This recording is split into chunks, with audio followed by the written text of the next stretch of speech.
السلام علیکم ورحمۃ اللہ وبرکاتہ۔ الحمد للہ نحمده ونستعینه ونستغفره ونؤمن به ونتوکل علیہ ونعوذ باللہ من شرور انفسنا ومن سیئات اعمالنا، من يهده الله فلا مضل له ومن يضلله فلا هادي له، ونشهد أن لا إله إلا الله وحده لا شريك له ولا نظير له ولا مثل له ولا مثال له، ونشهد أن سيدنا وسندنا وشفيعنا ومرشدنا ومولانا وملجانا محمد وبارك وسلم وصل عليه۔ أعوذ بالله من الشيطان الرجيم، بسم الله الرحمن الرحيم۔ الذين ينفقون في السراء والضراء والكاظمين الغيظ والعافين عن الناس والله يحب المحسنين۔ وقال الله تبارك وتعالى في مقام آخر: مثل الذين ينفقون أموالهم في سبيل الله كمثل حبة أنبتت 7 سنابل في كل سنبلة 100 حبة والله يضاعف لمن يشاء والله واسع عليم۔ وقال الله تبارك وتعالى في مقام آخر: يا أيها الذين آمنوا أنفقوا من طيبات ما كسبتم ومما أخرجنا لكم من الأرض، صدق الله مولانا العظيم وبلغنا رسوله النبي الكريم، ونحن على ذلك لمن الشاهدين والشاكرين، والحمد لله رب العالمين۔ اللهم صل على روضة محمد في الرياض، وصل على بلد محمد في البلاد، وصل على قبر محمد في القبور، وصل على جسد محمد في الأجساد، وصل على روح محمد في الأرواح۔ گرامی قدر معزز حاضرین، میرے واجب الاحترام بزرگوں اور عزیز نوجوان ساتھیوں، میں نے آپ کے سامنے قرآن مجید فرقان حمید میں سے چند آیت کریمہ تلاوت کی ہیں۔ رب ذوالجلال سے دعا ہے کہ وہ ذات بزرگ و برتر مجھے اس کی روشنی میں صحیح صحیح کہنے کی اور سمجھانے کی توفیق عطا فرمائے۔ پھر اللہ رب العزت کی ذات اس مختصر وقت میں جو کچھ کہا سنا جائے، اس کہنے سننے کو محض اپنی رضا کے لیے اپنی بارگاہ میں قبول و منظور فرمائے، ہم سب کی نجات اور ہدایت کا، مغفرت کا ذریعہ اور سبب بنائے۔ میری آج کی مختصر گزارشات کا موضوع اور عنوان ایثار و ہمدردی اور اللہ تعالیٰ کے راستے میں خرچ کرنا، یہ عنوان ہے۔ اسی سے متعلق چند باتیں عرض کرنی ہیں۔ اللہ رب العزت صحیح صحیح کہنے کی، سمجھانے کی، سمجھنے کی، عمل کرنے کی توفیق عطا فرمائے۔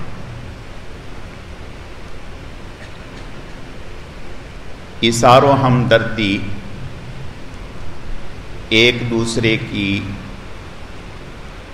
دکھ درد کو، خوشی غمی کو بانٹنا، ایک دوسرے کے کام آنا، یہ ایسی چیز ہے جو معاشرے کو، افراد کو، امت کو جوڑ دیتی ہے۔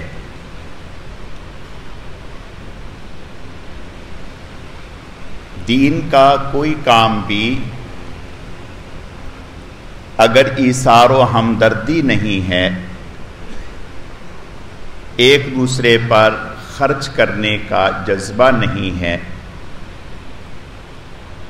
ایک دوسرے کی خوشی غمی کو مل بانٹ کر حل کرنے کا جذبہ نہیں ہے، تو پھر آپ کتنے ہی بڑے قابل اور باصلاحیت کیوں نہ ہوں، کتنے ہی مخلص کیوں نہ ہوں، آپ کوئی بھی تحریک، کوئی بھی مشن، کوئی بھی دین کا کام پروان نہیں چڑھا سکتے۔ اگر ہم یہ کہیں کہ ہم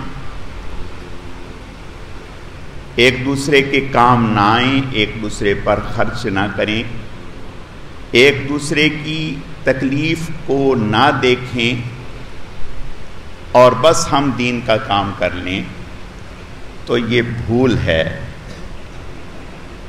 ایسے میں دین کا کام نہیں ہو سکے گا۔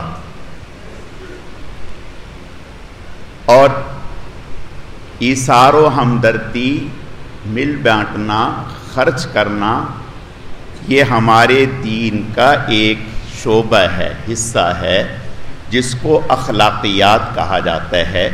یؤثرون علی انفسہم ولو کان بہم خصاصہ، جو قرآن بیان کرتا ہے کہ خود ضرورت مند ہونے کے باوجود دوسروں کی ضرورت کو پورا کرتے ہیں۔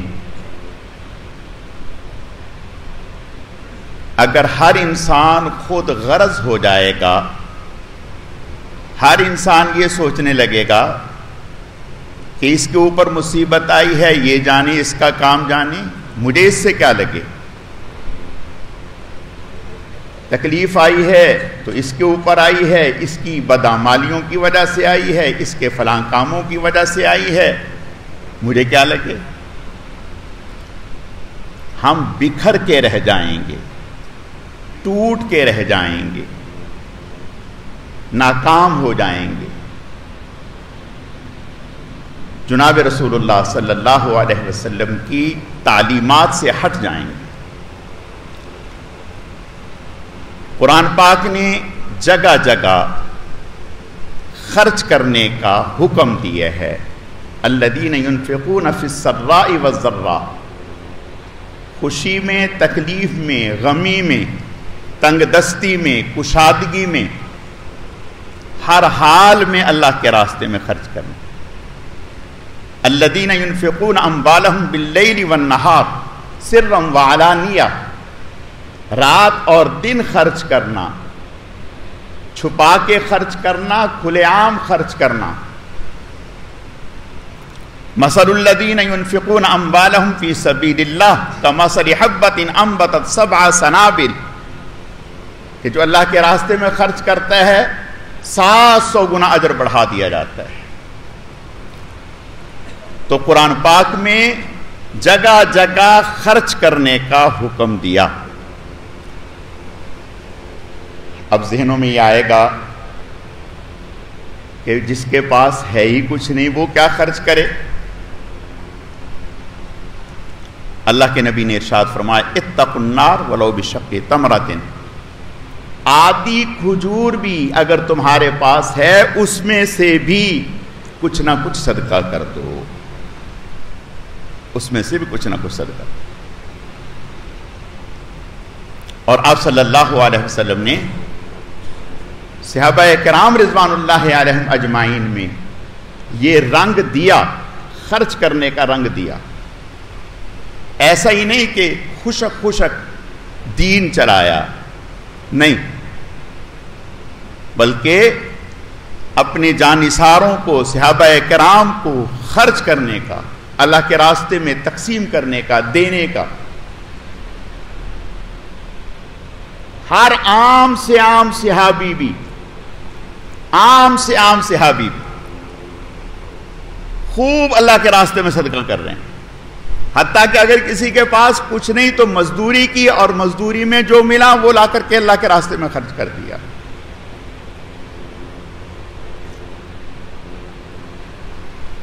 آپ صلی اللہ علیہ وسلم کے پاس مال آیا بحرین سے خراج کا. آپ نے مسجد میں ہی ڈلوا دیا. مسجد میں ہی ڈلوا دیا. مسجد میں ڈھیر لگ گیا. لیکن آپ صلی اللہ علیہ وسلم مسجد میں نماز کے لیے آ گئے, مڑ کے نہیں دیکھا, اور نماز کے بعد صحابہ کرام میں تقسیم کر دیا. تقسیم کر دیا. ایک درہم بھی اپنے لیے نہیں رکھا, سب تقسیم کر دی. سب تقسیم کر دی.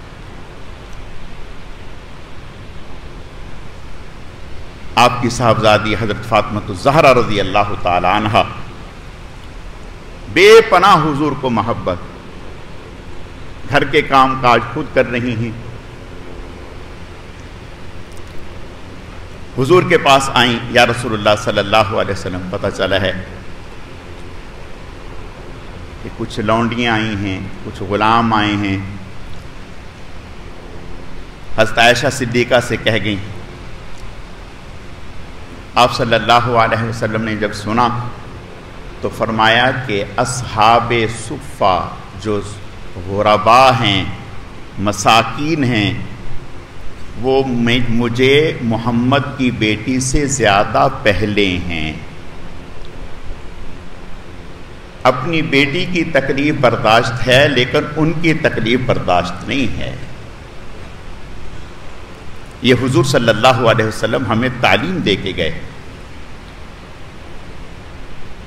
میں اور آپ, اللہ ہمیں حفاظت فرمائے, اپنے آپ پر, اپنے بچوں پر, اپنے گھر پر, اپنی پرسنالٹی پر, اپنی شخصیت پر تو خرچ کرتے ہیں اور اس کو اپنا حق سمجھتے ہیں, لیکن قربان جائیں جناب رسول اللہ صلی اللہ علیہ وسلم پر, آپ نے اپنوں سے زیادہ دوسروں پر خرچ کرنے کی تعلیم دی. عام سے صحابی حضرت لیث بن سعد رضی اللہ تعالیٰ, لیث بن سعد رضی اللہ تعالیٰ نہ خلفائے راشدین میں ہیں, نہ عشرہ مبشرہ میں سے ہیں. سال کے 70,000 دینار آیا کرتے تھے ان کے, 70,000 دینار آیا کرتے. سارے کے سارے دینار اللہ کے راستے میں خرچ کرتے تھے. پوری زندگی کبھی ان پر زکوٰۃ لازم نہیں ہوئی. پوری زندگی کبھی ان پر زکوٰۃ لاگو نہیں ہوئی. 70,000 دینار سالانہ آتے, خرچ کر دیتے. ایک دفعہ ایک مکان خریدا. خریدنے کے بعد پتہ چلا کہ اس مکان میں یتیم بچے رہتے ہیں. اس مکان میں یتیم بچے رہتے ہیں. حضرت لیث بن سعد رضی اللہ تعالیٰ عنہ نے وہ مکان انہی بچوں کے حوالے کر دیا. فرمایا آپ ہی کے حوالے ہے, آپ اس میں رہیں. صرف یہ نہیں, مکان ان کے حوالے کر دیا بلکہ ان کا ماہانہ خرچ بھی باندھ دیا. ماہانہ خرچ بھی باندھ دیا کہ اتنا مہینے کا خرچ میں تمہیں دیا کروں گا. یہ کیا ہے؟ طلحہ بن عبید اللہ رضی اللہ تعالیٰ عنہ عرب کے 11 مشہور مالدار لوگوں میں حضرت کا شمار ہوتا تھا. 7 لاکھ درہم کی زمین, باغ تھا, فروخت کر دیا, اور فروخت کرنے کے بعد پورا کا پورا مال مدینے کے غرباء میں, مفلسین میں تقسیم کر دیا.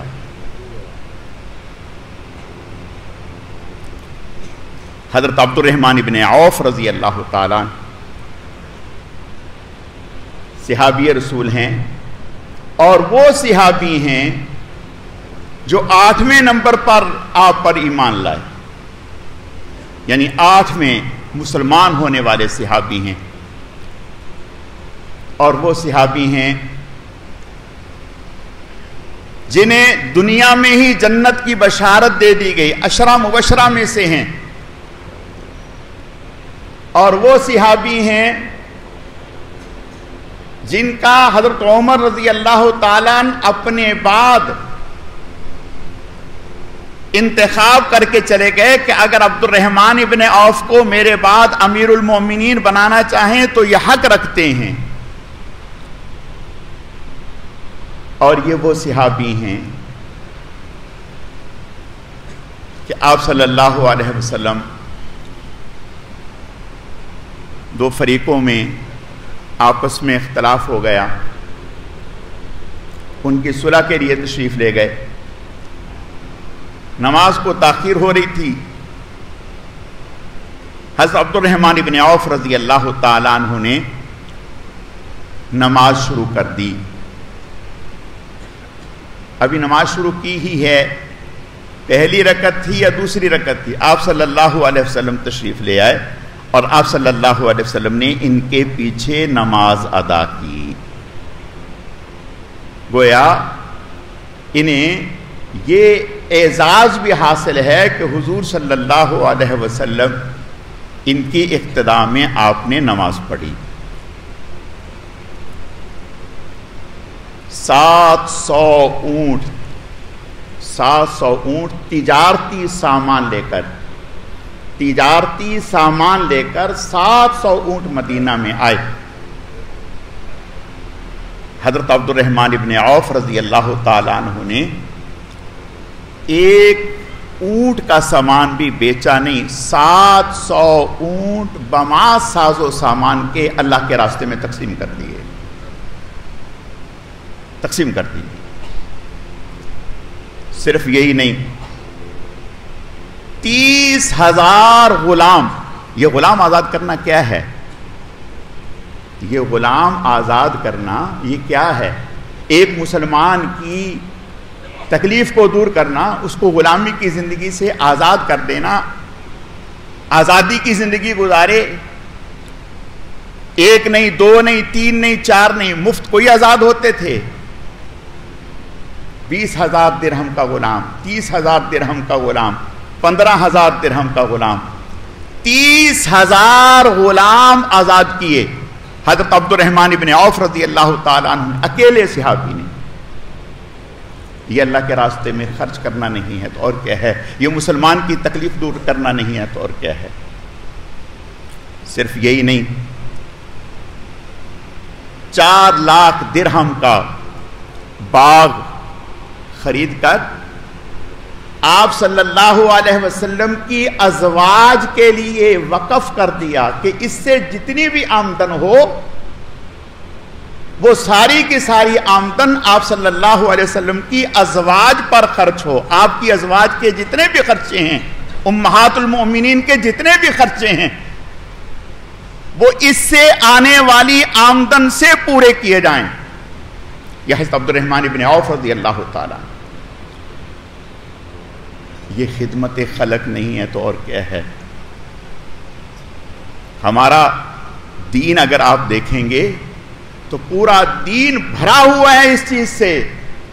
حضرت حسن رضی اللہ تعالیٰ حضور صلی اللہ علیہ وسلم کے نواسا، 3 مرتبہ پوری دولت حتیٰ کہ گھر کے برتن بستر سب کچھ اللہ کے راستے میں صدقہ کر دیا، سب کچھ اللہ کے راستے میں صدقہ کر دیا، 1 دفعہ نہیں 2 دفعہ نہیں 3 مرتبہ۔ معمولی بات ہے؟ یہ عبد الرحمن بن عوف رضی اللہ تعالیٰ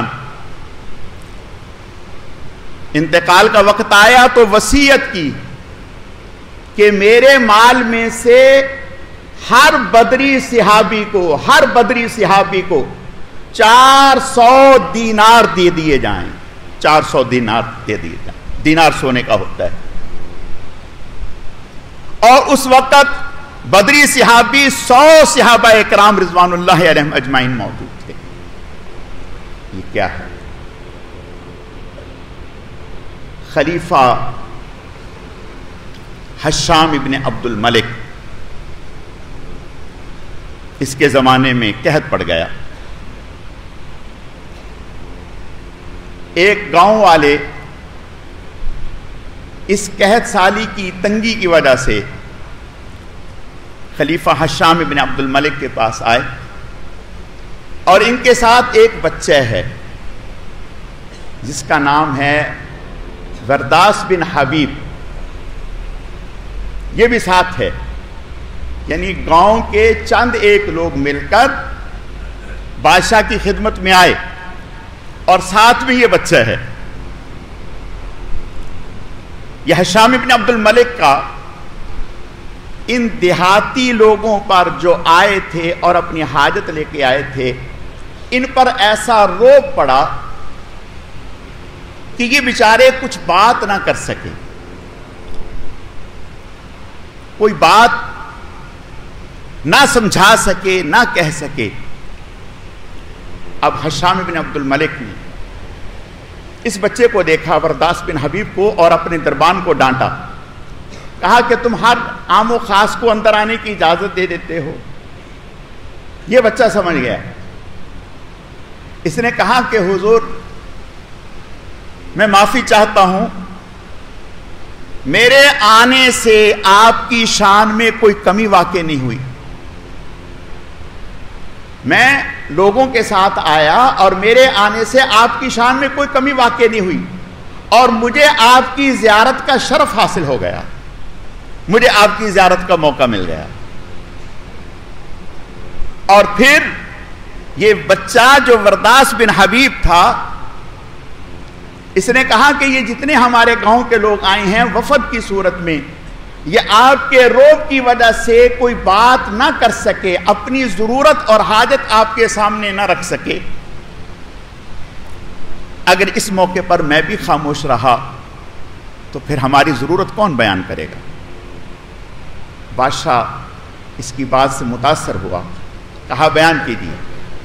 انہوں نے نہایت فصاحت و بلاغت کے اپنی حاجات کو اور اپنے علاقے کی ضروریات کو، تکلیفوں کو، قحط سالی کی پریشانیوں کو بیان کیا. بادشاہ بہت متاثر ہوا. بادشاہ نے کہا کہ 1,00,000 درہم اس کے گاؤں کے لوگوں پر تقسیم کر دیا جائے، اور 1,00,000 درہم انعام کے طور پر اس بچے کو دے دیے جائیں، ورداس بن حبیب کو دے دیے جائیں. اب یہ بچے کا جواب سنیں. اس نے کہا حضور یہ جو میرے 1,00,000 درہم ہیں مجھے اس کی ضرورت نہیں، آپ یہ بھی میرے ساتھیوں پر اور میرے گاؤں کے لوگوں پر تقسیم کر دیں. یہ بچہ کہہ رہا. بادشاہ نے کہا اچھا آپ کیا چاہتے ہیں؟ آپ کیا چاہتے ہیں؟ یعنی ٹھیک ہے ہم نے 1,00,000 درہم تو ہم نے تقسیم کر ہی دیے، آپ کا انعام بھی 1,00,000 ہم ان لوگوں میں تقسیم کر دیتے ہیں، آپ کیا چاہتے ہیں؟ کہا بس میں یہ چاہتا ہوں میں کسی انسان کے کام آ جاؤں، بس میں یہ چاہتا ہوں کہ میں کسی انسان اور کسی درد مند کے کام آ جاؤں، کسی کی مصیبت دور کر دوں، میں یہ چاہتا ہوں بس، اور کچھ بھی نہیں. اللہ نے ہمیں ایسے ایسے لوگ اور ایسے ایسے ہیرے دیے، یہ ہماری تعلیمات ہیں. اور الحمدللہ اب بھی اس موجودہ حالات میں کیا مرد، کیا عورتیں، کیا بچے، کیا بوڑھے، ہر ایک کا جذبہ قابل دید تھا. ہر ایک نے بڑھ کر کے اپنے سے زیادہ حصہ ڈالا اس مد میں. حتیٰ کہ آپ حضرات کے علم میں ہوگا ایک چھوٹا معصوم بچہ جس نے اپنے عمرے کے پیسے جمع کیے ہوئے ہیں، عمرے کے پیسے جمع کیے ہوئے ہیں، اور وہ پیسے لا کر کے سیلاب زدگان کی مد میں دے دیے. کہا میں عمرہ نہیں کرتا، میرے عمرے سے زیادہ، یہ ایک بچے کے جذبات ہیں، میرے عمرے سے زیادہ مستحق یہ لوگ ہیں کہ ان کی مدد کی جائے. یہ ویڈیو ایسی وائرل ہوئی کہ سعودیہ حکومت کی طرف سے اس بچے اور اس کی فیملی کو مفت عمرے کی پیشکش کی گئی. اپنے ہاں بھی ایک صاحب تشریف لائے اور آ کر کے فرمایا یہ حصہ میری طرف سے ہیں اور کچھ نوٹ تھے. کہا یہ میرے چھوٹے چھوٹے معصوم بچوں نے اپنی عیدی جمع کی ہوئی تھی وہ دی ہے. میرے عزیزو، یہ ہمارے اسلام کا حسن ہے.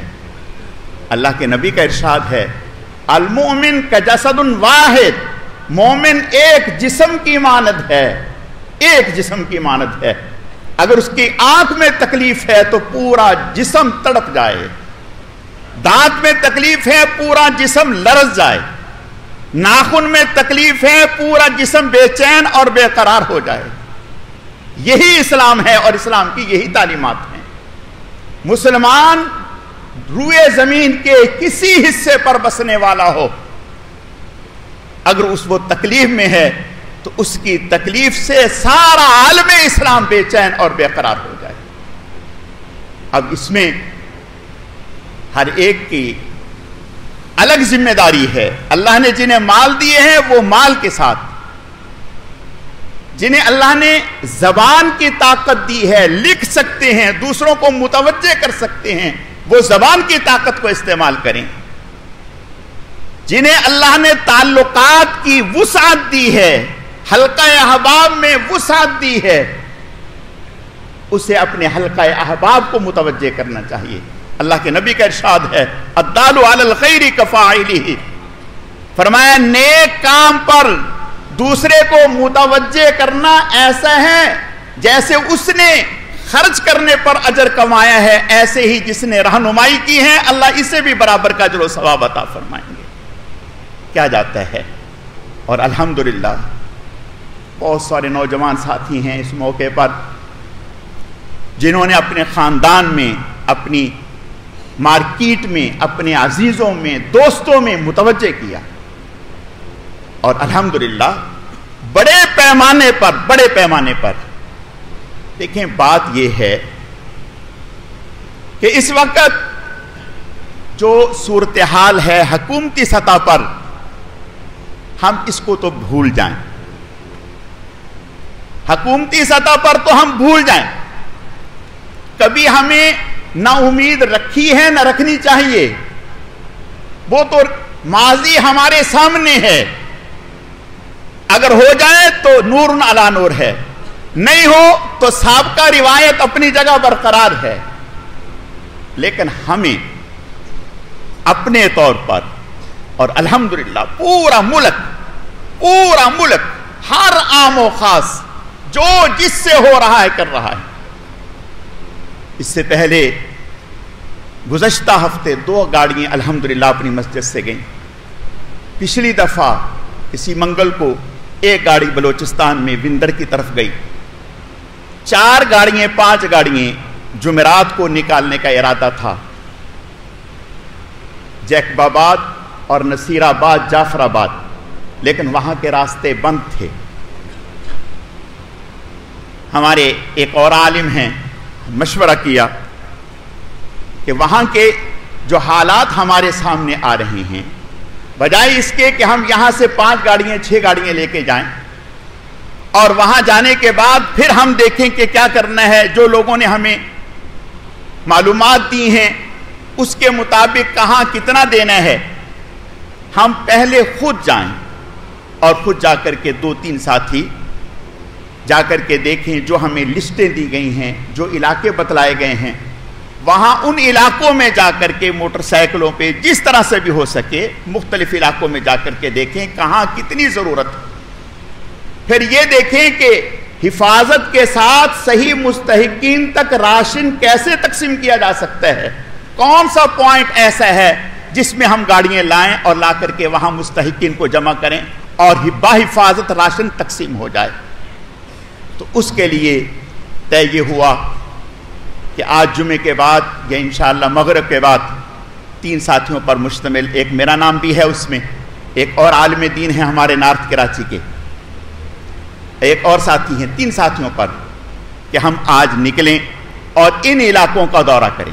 اسی طرح سانگڑ کے حالات بہت زیادہ تشویشناک ہیں، وہاں کے حالات سامنے آئے، کچے کے علاقے کے حالات سامنے آئے، تو خیال ہے کہ آج جمعے کے بعد نکلیں اور نکل کر کے ان علاقوں کا جائزہ لیں، اور پیچھے ہمارے جو ساتھی ہیں ان کی ذمہ داری لگائیں کہ جتنی بھی گاڑیاں تیار ہوں 4 5 6 7 ان ساری گاڑیوں کو ایک رخ دے دیا جائے کہ فلاں رخ پر یہ 2 گاڑیاں لے آئیں، فلاں رخ پر 1 گاڑی لے آئیں، فلاں رخ پر اتنا لے آئیں۔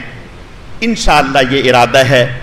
آپ سے دعا ہے، ایک درخواست تو یہ ہے کہ دل و جان سے دعا کریں، اللہ صحیح نیت کے ساتھ، میرے الفاظ یاد رکھیں، اللہ صحیح نیت کے ساتھ، صحیح ارادے کے ساتھ، صحیح مستحقین تک اپنی رضا کے لیے لوگوں کے اموال دیانتداری کے ساتھ مستحقین تک ہمیں پہنچانے کی توفیق نصیب فرمائے، اور اللہ تعالیٰ اس میں ہمارے لیے آسانیاں پیدا فرمائے۔ ایک تو یہ دعا ہے، اور دوسری انشاءاللہ اللہ کے فضل سے کل یا پرسوں لازمی انشاءاللہ گاڑیاں نکلیں گی۔